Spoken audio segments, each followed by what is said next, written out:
তো গাইজ আমরা সরস্বতী পুজোর দিনকে গেছিলাম উত্তরপাড়া কফি হাউসে। গিয়েই আমরা প্রথমে চলে যাই ওপরে, মানে দোতলায় গিয়ে একটু বেশ অ্যাম্বিয়েন্সটাকে দেখে নিই। অ্যাম্বিয়েন্সটাকে দেখে একটা দুটো সিনেম্যাটিক শট নিয়ে তারপর আমরা একটা দুটো ছবি তুলে নিই। আর ছবি তুলে নেওয়ার পর আমরা চলে যাই ছাদে। আর ছাদের ভিউটা ছিল গাইজ ভেরি ভেরি নাইস। আর ওই ভিউ দেখতে দেখতে আমরা একটা দুটো সিনেম্যাটিক ভিডিও বানিয়ে নিই, মানে নিজের ভিডিও। আর নিজের ভিডিও বানাবার পর আমরা অর্ডার করে দিই হানি গার্লিক চিকেন, সেটাকে হাঙরের মতো সারতে দিই। আর তারপরে তন্দুরি চিকেনটা আসার পরেও সেটাকে হাঙরের মতো সারটাতে গিয়ে আমার টেস্টিং মেশিনে লেগে যায় ছ্যাঁকা।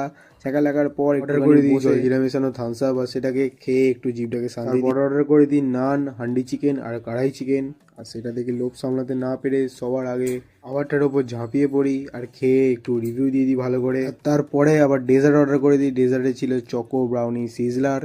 আর সিজলারটাকে একটু ভালো করে ভেঙে চুড়ে একটু ফু দিয়ে যাতে টেস্টিং মেশিনে গরম না লেগে যায় খাই। আর খেয়ে এটা খেতে ছিল একদম অসাম। আর আমরা তো তখন বাড়ি যাই, তোমরা তো তখন সাবস্ক্রাইব করো।